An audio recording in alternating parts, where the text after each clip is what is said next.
Hoje eu vou falar um pouquinho sobre umas provas utilizadas na série Making a Murderer da Netflix, mas antes de adentrarmos de fato nesse quesito, eu queria fazer um pequeno resumo sobre algumas provas que foram explanadas na aula de processo civil pelos meus colegas. Uma delas é a prova indiciária, que seria quando você usa um fato certo e conhecido para indicar outro fato desconhecido, desde que eles tenham relação. Um exemplo bem básico disso seria uma marca de batom na gola da camisa indicando uma traição. Nós também temos a produção antecipada de provas, que pede para produzir uma prova antes da fase instrutória do processo. E daí no CPC atual diz que pode antecipar qualquer tipo de prova. Tem também o depoimento pessoal, que vai ser um meio de prova pelo qual o juiz ele vai conhecer os fatos litigiosos, ouvindo diretamente das partes, que é um dos melhores, entre aspas, tipos de prova, porque nada melhor do que você saber o que aconteceu pelas próprias pessoas que estavam ali no momento, que deram causa àquilo. Nós temos a confissão, que vai ser um fato afirmado por uma parte e confessado pela parte contrária. Seria o mesmo que eu falasse para minha mãe: a minha irmã comeu todos os biscoitos. Eu estou afirmando algo. E depois a minha irmã ir lá e confessar: sim, eu comi todos os biscoitos. Ou seja, ela fez uma confissão. Nós temos a prova testemunhal, que ela é conhecida de modo pejorativo como a prostituta das provas, e vai ser um relato daquilo que foi percebido pela vítima, seja algo que ela escutou, algo que ela sentiu, independente disso. E existe um momento nessa prova testemunhal chamado de contradita, que é quando a outra parte pode demonstrar a suspeição do depoente. O que seria isso? Seria a outra parte alegar, por exemplo, que quem está depondo, quem está produzindo essa prova testemunhal, a testemunha, ela é, por exemplo, o inimigo ou o amigo íntimo da pessoa. Então, nesse caso, a prova testemunhal não é de todo desconsiderada. No lugar do juiz receber como testemunho, em que a pessoa vai jurar, falar a verdade, nada além da verdade, o juiz vai receber isso, vai fazer com que a pessoa seja um informante, ou seja, ela está informando algo ao juiz e, teoricamente falando, ela não é obrigada a dizer a verdade. Nós temos a prova pericial, que vai ser um exame elaborado por um profissional que vai ter um conhecimento técnico sobre o assunto específico. Nós temos também a prova documental, que vai ser qualquer coisa que prove a existência de um fato, ou seja, não se limita apenas a coisas escritas, não se limita a ser um documento, somente isso. Pode ser fotos, podem ser áudios, vídeos, imagens, entre outras coisas. Além disso, também a prova emprestada, que é quando você vai pegar uma prova existente, um processo originário, e exportá-la para um outro processo. Esse é um pequeno resumo de algumas das provas estudadas agora nesse semestre.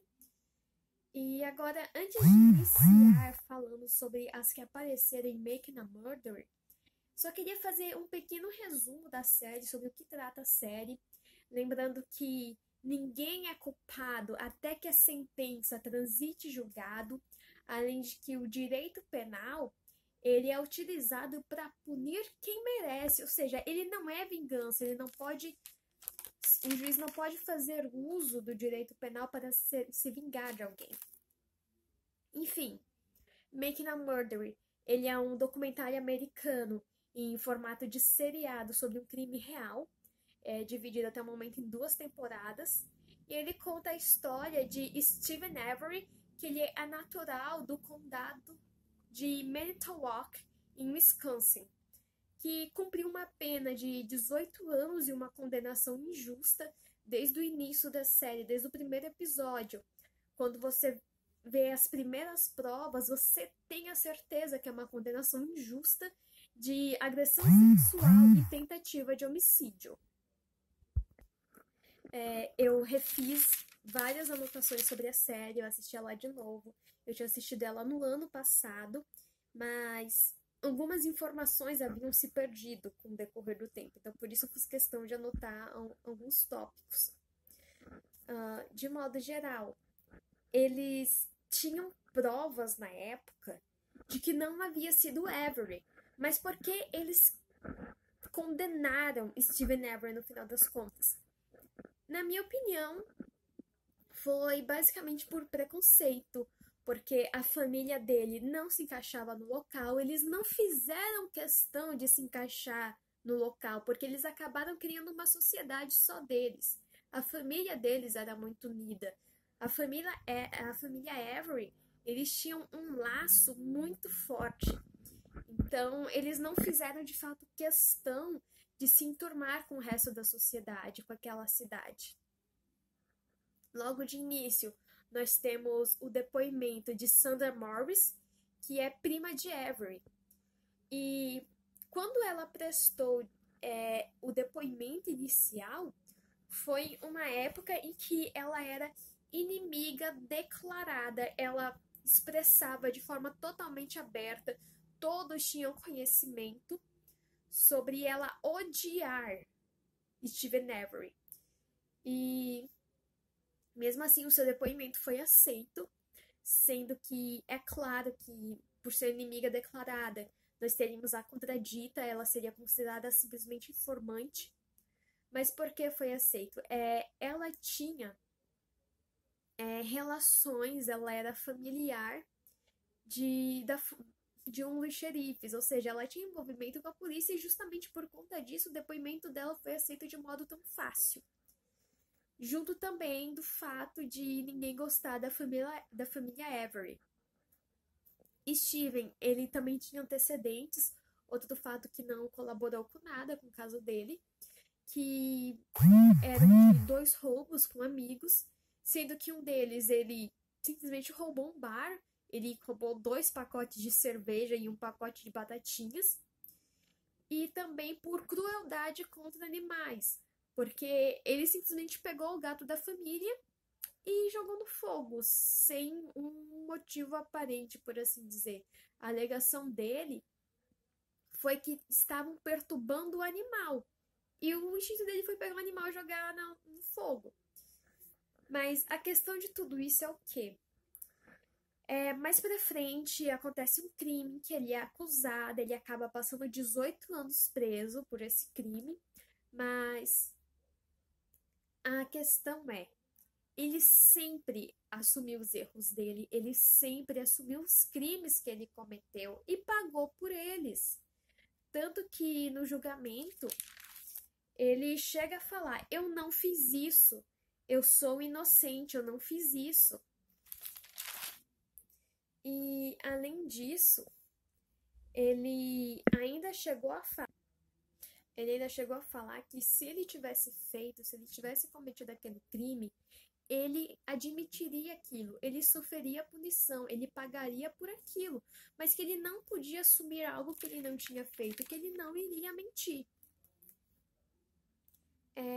A partir daí, também tem um detalhe que é revelado, que a Sandra Morris, a prima dele, que prestou um boletim de ocorrência contra ele, eles viviam implicando com o Steven, e daí vem o caso da Penny, que era uma mulher muito querida pela sociedade, com uma reputação ilibada, por assim dizer, frequentadora da igreja, sempre ajudando os outros.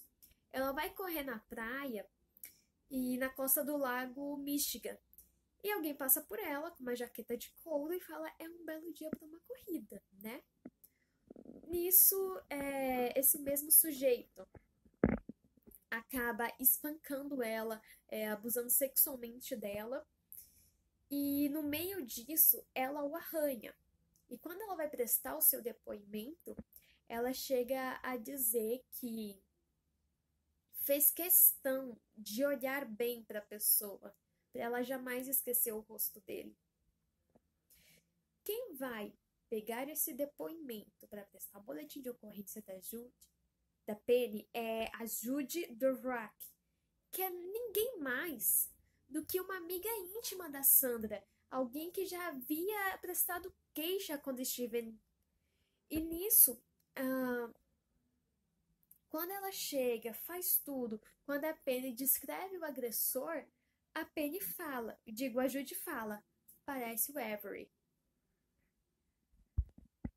Ela diz que parece o Avery, só que se você pegar a descrição feita pela Penny, que é a altura, o peso, a cor dos olhos, o tipo de corpo da pessoa, o cabelo, é uma descrição totalmente diferente da de Steven Avery. Mas a Judy, ela afirma com convicção que é o Avery e chegaram até mesmo a fazer um reconhecimento dos suspeitos. Mas antes disso, quando a Judy ela faz o boletim de ocorrência, a vítima tem que ler e assinar. Só que a vítima, ela não conseguia ler o documento. Tanto que ela disse, eu não consigo ler por conta da visão borrada. E mesmo assim, disseram para ela assinar. Ela afirmou, eu não consigo ler, porque ela tem que ler e dizer se realmente está de acordo com aquilo que foi dito, se é o que ela disse. Mas eles disseram, não, assina. Não consigo ler, tá? Mas assina, tipo, não importa, só assina. E também falam que quando foi feito o retrato falado, que também é considerado um tipo de prova, trouxeram uma foto antiga da prisão de Avery e Eugene Kush, que é um dos xerife adjunto, ele fez um desenho baseado justamente nessa foto antiga, no lugar de desenhar a partir da memória de Penny, que depois disse é ele, ou seja, ela estava com a visão borrada, deu todo um depoimento de como era a pessoa. Daí o Eugênio, ele montou o retrato falado baseado em uma foto antiga e com a visão borrada, Penny disse sim, é ele, apesar de não conseguir ver direito. Daí montaram um reconhecimento dos suspeitos e, querendo ou não, Steven era o único que ela já havia visto. Ou seja, a vítima ainda foi induzida ao erro. E